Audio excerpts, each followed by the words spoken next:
कल रात का ये जो सिलसिला है जो ये स्टार्ट किया गया, तकरीबन कोई रात को 1-1:30 बजे तक जो है ये खबरें आना शुरू हो गई कि काबुल ने ये कह दिया है कि जनाब हमने बस जो करना था हमने कर दिया, हम मज़ीद कुछ नहीं करेंगे। उनको इस बात का बेसिकली डर ये था, अफगानिस्तान की हुकूमत को बेसिकली इस बात का डर ये था कि जी ठीक है हमने यहाँ से थोड़े से पटाखे तो चला लिए हैं, लेकिन अगर पाकिस्तानी साइड जो है वो ये पटाखे चलाती हुई अगर अंदर ही घुस आई और हमारे एरियाज़ के ऊपर जो है उन्होंने चौकियों के ऊपर आके या मुख्तलिफ एरियाज़ के ऊपर जो है कब्जा करना शुरू कर दिया, तो इनको आगे से हम छुड़ाएंगे किस तरह।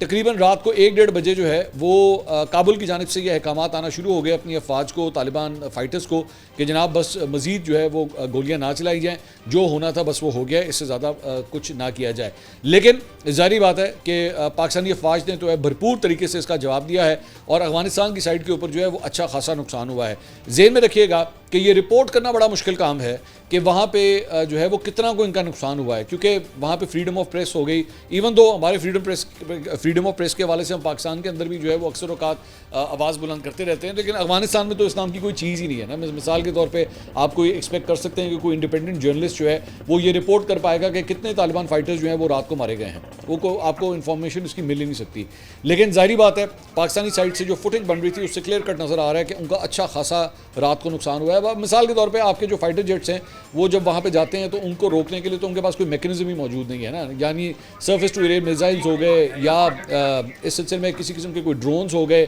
फ़िज़ाइया उनके पास वैसे ही मौजूद नहीं है, तो उन्होंने क्या रिटेलिएट करना है। तो आपका जो एयर स्पेस है उसके ऊपर तो पाकिस्तान की पूरी तरह जो है वो हावी है उसके ऊपर। इसमें यह भी कुछ कहा जा रहा है कि हो सकता है ये बेसिकली एक कोशिश हो फायर कवर देने का। फायर कवर से में बेसिकली क्या मुराद होती है कि ज़ाहिर बात है एक चेक पोस्ट के ऊपर चंद पाकिस्तानी सिपाही अगर खड़े हुए हैं और उनकी ड्यूटी है कि उन्होंने बॉर्डर क्रॉस करने से इन दहशतगर्दों को रोकना है,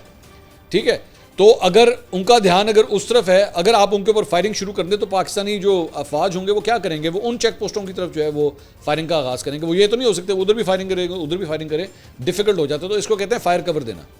तो फायर कवर बेसिकली दे के जो है इन दहशतगर्दों को पाकिस्तानी बॉर्डर क्रॉस करवाने की शायद कोशिश भी हुई है, जिसकी वजह से एकदम इतने फ्रंट्स के ऊपर जो है वो ये सिलसिला खुला। लेकिन उसके बाद जब जाहिर बात है पाकिस्तानी अफवाज ने इसका जवाब दिया, पाकिस्तानी फ़िज़ाइया की जानिब से जब इसका जवाब दिया गया तो इंसान के बच्चे बन गए। चंद घंटे लगे और काबुल की जानिब से जो है वो ये कह दिया गया कि बस बस बस हमारी तरफ से मज़ीद कोई फायरिंग नहीं होगी।